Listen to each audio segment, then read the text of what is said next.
Good morning student, मैं Anshu sir और आज हम देखेंगे चैप्टर 12 साइंस का क्लास 8 का सम नेचुरल फिनोमेना, कुछ प्राकृतिक घटनाएं। जो भी बच्चा एएमयू जीएमआई की तैयारी कर रहा है क्लास 9 की, उसके लिए बहुत इंपॉर्टेंट क्लास है। उसके अलावा जो है क्लास 8 में जो बच्चा पढ़ रहा है उसके लिए शॉर्ट नोट्स हैं, क्विक रिवीजन है, एक तरह से रैपिड रिवीजन है। और जो भी बच्चा जो किसी भी कॉम्पिटिशन में बैठा हुआ है, यहाँ 6, 7, 8 की एनसीईआरटी आती है, तो वो भी बच्चा क्लास को ले सकता है, उनके लिए भी जो है बेनिफिशियल होगी। माय टीचर स्टडी प्लेटफॉर्म के नाम से हमारा यूट्यूब पर चैनल है। मैं अंशु सर डिफरेंट टाइप्स के सब्जेक्ट लेके आता रहता हूँ। फर्स्ट टू 10th लेवल के यहाँ कॉम्पिटिशन की भी क्लास मिलेंगी आपको, और साथ के साथ जो एकेडमी और स्कूल की भी मिलेंगी। शेयरिंग इज़ केयरिंग, नॉलेज जो है बांटने से बढ़ती है। आप जो ज़्यादा से ज़्यादा कोशिश कीजिए इन्हें आगे पहुंचाने की वीडियोस को, और आप कमेंट कर सकते हैं, लाइक कर सकते हैं, शेयर कर सकते हैं। तो चलिए स्टार्ट करते हैं। लाइटनिंग रैपिड रिवीजन है, जिसको चैप्टर डीपली पढ़ना है। 3 प्लेलिस्ट बनी हुई हैं, एक में चैप्टर डीपली पढ़ाया हुआ है, एक में एमसीक्यू है, ये क्विक रिवीजन है। जो चैप्टर मैंने पढ़ा दिए हैं ये एक तरह से रिवाइज करा रहा हूँ। तो चलिए स्टार्ट करते हैं। लाइटनिंग देखिए, सम नेचर फिनोमिना यानी कि नेचर डिजास्टर बोल सकते हैं, नेचर कैलेमिटीज़ बोल सकते हैं, नेचर फिनोमिना बोल सकते हैं। यानी कि वो प्राकृतिक आपदाएं जो कि बाय नेचर होती हैं, उसमें ह्यूमन एक्टिविटी नहीं होती, ह्यूमन का कोई भी हाथ नहीं होता है, जो कि कुदरती होती हैं। जैसे कि सुनामी हो गया, वॉल्केनो हो गया, और इसके अलावा बहुत सारे ड्राफ्ट हो गए, साइक्लोन हो गई, फ्लड हो गया, अर्थक्वेक हो गया, लाइटनिंग हो गई। ये सारे क्या है, नेचर फिनोमेना है जो कि कुदरती जो होते हैं। इसके अलावा इसमें से बहुत सारे फिनोमेना हैं जिसकी हम प्रिकॉशंस कर सकते हैं। वेदर फोरकास्टिंग से इन्फॉर्मेशन हमें मिल जाती है, तो हम जो बहुत सारी प्रिकॉशन कर सकते हैं। मान लो किसी एरिया में बाढ़ आने वाली है तो वहाँ से हम दूर हट के जा सकते हैं, साइक्लोन आने वाला है वहाँ से हट के जा सकते हैं। बहुत सारी चीज़ें जो हम प्रिकॉशंस कर सकते हैं। लेकिन 2 इंपॉर्टेंट ऐसे फिनोमेना हैं जो नेचुरल डिजास्टर हैं, उन पर किसी का भी कंट्रोल नहीं है। वो अगर आते हैं तो जो है डैमेज होगा लाइफ का, और प्रॉपर्टी भी डैमेज होगी। जिसमें से 2 है लाइटनिंग, एक बिजली का गिरना, और दूसरा है अर्थक्वेक, भूकंप का आना। वो हमारे हाथ में नहीं है, उसमें प्रिकॉशंस भी हम नहीं कर सकते। इसके अलावा जो है इन्हीं 2 चीज़ों को इस चैप्टर में पढ़ाया गया है, इनकी जो बारे में बताया गया है, कैसे इन्हें लाइटनिंग बनती है, कैसे प्रोड्यूस होती है, कैसे कैसे क्या चीज़ है, वही सारी चीज़ बताई गई हैं। तो इंपॉर्टेंट हाईलाइट पॉइंटेड आपको मिलेंगे यहाँ पे। लाइटनिंग, बिजली का चमकना, एक प्रोसेस होता है जिसमें इलेक्ट्रिक डिस्चार्ज होते हैं बिटवीन क्लाउड्स एंड अर्थ।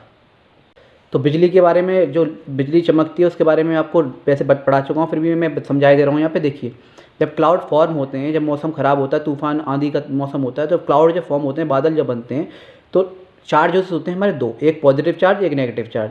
जब दोनों चार्जेस एक जैसे होंगे तो रिपेल करेंगे, और पॉजिटिव नेगेटिव अलग अलग होंगे तो वो क्या करेंगे, अट्रैक्ट करेंगे। तो क्लाउड जब फॉर्म होते हैं, जब बादल बनते हैं, तो नीचे की जो लेयर होती है क्लाउड की, बादलों की, वहाँ नेगेटिव चार्ज आ जाते हैं, और ऊपर की तरफ पॉजिटिव चार्ज आ जाते हैं। अभी तक ये नहीं पता है कि क्यों आ जाते हैं साइंटिफिकली, लेकिन इतना पता है कि बादल की जो नीचे की लेयर होती है उसमें नेगेटिव चार्ज आ जाते हैं। इधर ग्राउंड से पॉजिटिव चार्ज उठते हैं, बहुत तेज आंधी आती है, बहुत तेज तूफान आती है, तो इधर जो बादल में है नेगेटिव चार्ज, इधर है पॉजिटिव चार्ज, तो वो दोनों क्या करते हैं, एक दूसरे की तरफ अट्रैक्ट करते हैं।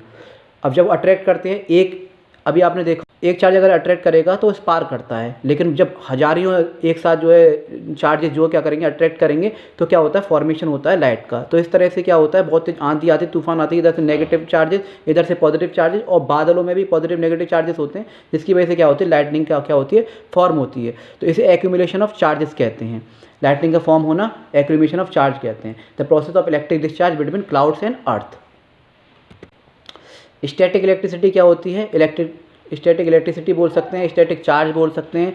आपने करके भी देखा होगा घर पे, या फिर बचपन में हम छोटे छोटे थे तो हम करते भी थे। सूखे बालों में कंगा जो होता है, कॉम्ब जो होता है, उसे रब करते थे, और छोटे छोटे पेपर के टुकड़े को ऐसे करके रख लेते थे, उसे देखते थे तो वो अट्रैक्ट करता था, क्योंकि वो क्या था, चार्ज हो जाता था।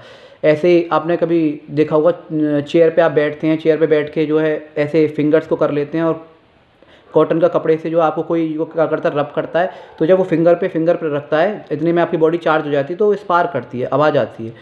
इसी तरह से आप कहीं लेटे हुए बहुत देर तक, तो आप उस जगह से ऑब्जेक्ट से रब हो जाते हैं, तब आप कभी उठते हो तो क्लोथ्स में कहीं पे भी आपको चिंगारी सी स्पार्कल सी नज़र आती हैं। तो वही चीज़ जो होती है वो स्टैटिक इलेक्ट्रिसिटी होती है। इलेक्ट्रिसिटी प्रोड्यूस बाय रविंग, इलेक्ट्रिसिटी जो प्रोड्यूस होती है वो रविंग के थ्रू होती है, जिसमें चार्जेस जो होते हैं अट्रैक्ट होते हैं एक दूसरे पे। This method is also called charging by friction. Friction माने होता है जब 2 ऑब्जेक्ट एक दूसरे के ऊपर क्या करते हैं, रब करते हैं, घिसते हैं। टिनी पीसेस ऑफ पेपर आप लीजिए, get attracted toward the plastic pen comb rubbed against your sleeve में या फिर ड्राई हेयर में करके देखिए, तो वो रब होते हैं, जैसे कि आपको दिख रहा है यहाँ पे। और भी बहुत सारे आपको चार्जेस देखने को मिलेंगे, कर सकते हैं आप। एक्टिविटी होती है जैसे कि एक इमेज में दिख रहा है ग्लास रॉड है, उस पर सिल्क क्लोथ से आप ऐसे ऐसे करके रब करिए, पॉजिटिव चार्ज जो उस पर रॉड पे आ जाएंगे, और जो क्लोथ पे जो होंगे नेगेटिव चार्ज होते हैं, तो फिर वो जब आप अट्रैक्ट करके देखेंगे वो अट्रैक्ट होगा। ऐसी एक इमेज नीचे दे रखी है। बेंजामिन फ्रैंकलिन कौन थे भाई? पहले जो है हमारे यहाँ धारणा बनी हुई थी लोगों में कि ऊपर जो है जो राक्षस होते हैं और देवता जो होते हैं, असुर और राक्षस जो असुर और जो देवता होते हैं उनमें लड़ाई होती है, जिसकी वजह से बिजली कड़कती है, या फिर भगवान जो क्रोधित होते हैं तो जो अपना प्रकोप दिखाते हैं जिसकी वजह से बिजली कड़कती है। लेकिन इसके बारे में जो है इन साइंटिस्ट ने बताया कि वो एक नेचुरल फिनोमेना है, जो एक्यूमुलेशन ऑफ चार्जेस की वजह से जो है बिजली का कड़कना होता है। वो थे Benjamin Franklin.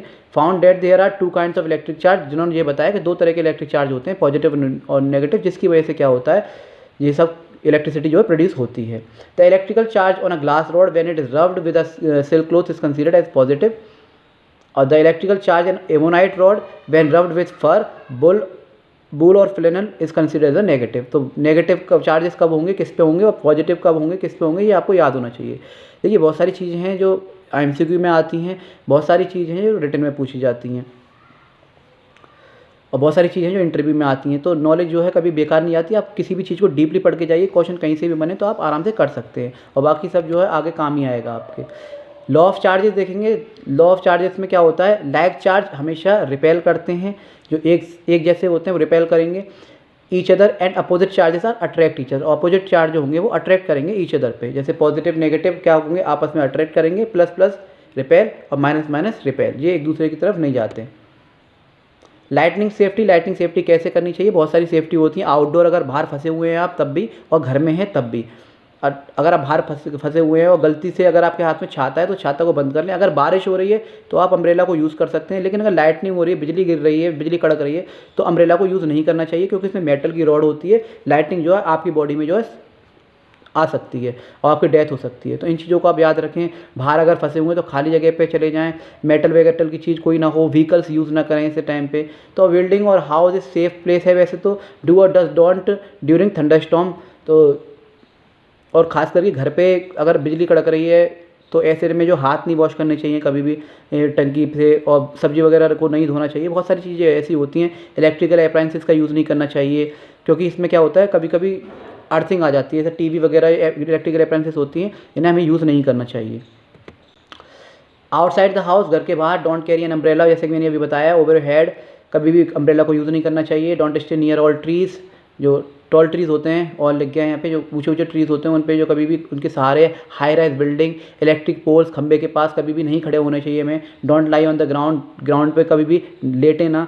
If there is no shelter, अगर शेल्टर नहीं मिल रहा है, take shelter under short tree, जो छोटे छोटे पेड़ होते हैं उनके नीचे आप अपने आप को बचा सकते हैं। Unplug the computer, TV sets वगैरह अगर प्लग लगे हुए हैं तो उनको अनप्लग कर देना चाहिए। Don't use the wired phone, जो वायर्ड वाले फ़ोन होते हैं उन्हें यूज़ नहीं करना चाहिए। Don't take bath during thunderstorm, ऐसे टाइम पे वॉशर वगैरह, ऐसे टाइम पे हमें बात वगैरह नहीं करना चाहिए। Don't stand near a window वगैरह पे, बालकनी वगैरह पे, या फिर हैवी मेटेलिक जो रेलिंग्स वगैरह होती हैं उनके सारे हमें खड़ा नहीं होना चाहिए। अब इसमें देखते हैं अर्थक्वेक के बारे में। Earthquake, it is a sudden shaking of trembling on earth lasting for a very short time caused by disturbance deep inside the earth. Earth की जो क्रस्ट होती है, जो लेयर होती है, वो कई लेयर से मिलकर बनी होती है।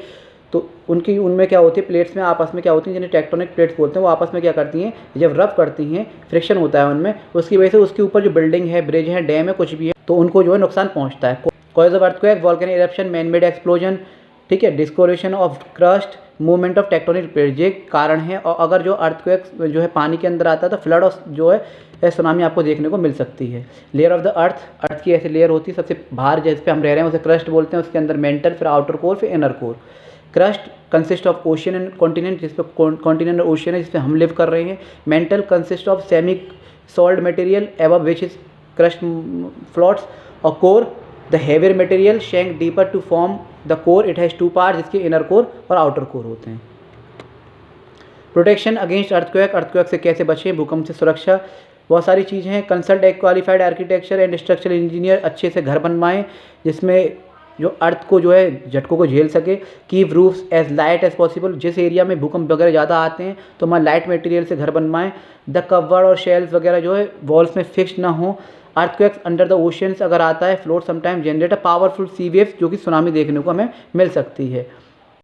Terms related to the earthquake से रिलेटेड कुछ टर्म्स हैं जो कि आपको याद होनी चाहिए, बनते भी हैं क्वेश्चन। जैसे फोकस क्या होता है, वो एरिया यहाँ पे जो है अर्थक्वेक आया है, और बिल्कुल जो पार्शियल एरिया होता है उसे एपिसेंटर बोलते हैं। साइस्मिक वेव्स क्या होती हैं, अर्थक्वेक की वजह से जो कंपन होती हैं वो उन वेव्स को साइस्मिक वेव्स कहते हैं। Vibration caused by an earthquake travel in the form of seismic wave. Seismic focus क्या होता है, वो point from the where the shocks waves जो है अर्थक्वेक की ओरिजिनेट होती हैं, सडन मूवमेंट होता है। एपिसेंटर वो पॉइंट होता है सरफेस का, the earth vertically the साइस्मिक focus के वर्टिकली जो पॉइंट होता है उसे एपिसेंटर कहते हैं। Focal depth, the depth of साइस्मिक focus below the earth surface के नीचे जो डेप्थ होता है साइस्मिक फोकस का। साइस्मोग्राफ क्या होता है, एक इंस्ट्रूमेंट होता है जो कि जो वेव्स आती हैं उसको रिकॉर्ड करता है कि कितनी तेज़ी से वो जो है आई हैं। रिश्टर स्केल क्या होता है, ये उसके मैग्नीट्यूड को जो है मेजर करता है, और कहा जाता है 7 पॉइंट से ज़्यादा जो अगर अर्थक्वेक आया है तो वो बहुत ज़्यादा डैमेज करता है। अब बात आती है स्टैटिक इलेक्ट्रिसिटी, ये मैं बता चुका हूँ, आप देख सकते हैं। स्टैटिक इलेक्ट्रिसिटी वो होती है जो charge which remains localized on a part of the body. Electroscope के द्वारा जो है हम जो है चार्ज बॉडीज़ को देख सकते हैं, वो जो चार्जेस होते हैं वो देख सकते हैं। इसमें मैंने एक एक्टिविटी बताई थी, उसको आप करके देख सकते हैं। Device that can be use to detect charge on a body. Lightning strike, heavy electric discharge taking place, बहुत ज़्यादा ह्यूज अमाउंट में जब चार्जेज जो होते हैं डिस्चार्ज होते हैं, एक्यूमुलेशन होता है। High rise building, trees etcetera, the charge clouds. Seismic origin, the point from where the shock waves of an earthquake originate, जहाँ से अर्थक्वेक की वेव जो ओरिजिनेट होती हैं। एपिसेंटर में बता चुका हूँ, the point of the surface of the earth vertically above the साइस्मिक origin, इस तरह से वर्टिकली। रिश्टर स्केल वो होता है रिएक्टर स्केल जो डिस्क्राइब करता है उसकी एम्पलीट्यूड मैग्नीट्यूड की साइस्मिक वेव्स कितनी आई हुई है, जैसे कि आपको यहाँ दिख भी रहा है। सुनामी क्या होती है, generation of powerful sea waves होती हैं। अगर अर्थक्वेक जो है सी के अंदर आया है तो बहुत तेज़ वेव्स उठती हैं, जिसकी वजह से सुनामी आपको देखने को मिलती है, फ्लड भी आपको देखने को मिलती है। देखिए इन टर्म्स जो आपको दे रखी हैं पेपर में आप लिख के आ सकते हैं, आपको नंबर पूरे मिलेंगे। और इसके अलावा आप ज़्यादा से ज़्यादा प्लीज़ शेयर कीजिए, क्योंकि हर किसी के पास कोचिंग के लिए सफिशिएंट मनी नहीं होता है, या फिर कोचिंग बहुत दूर है, तो उन्हें जो आपकी वजह से हेल्प मिल जाएगी, उन तक वीडियो पहुँच जाएगी, और भगवान करे आपका नंबर आए, आपके पेरेंट्स का नाम हो, आपका नाम हो। तो चलिए थी आज की video. My teacher study platform के नाम से हमारा यूट्यूब पर चैनल है, यहाँ free of cost 1st to 10th level की जो है आपको जो है क्लासेस देखने को मिलेंगी। और मैं अंशु सर जो है फिर मिलता हूँ आपको नई वीडियो के साथ, नए कंसेप्ट के साथ। जब तक के लिए जय हिंद, जय भारत।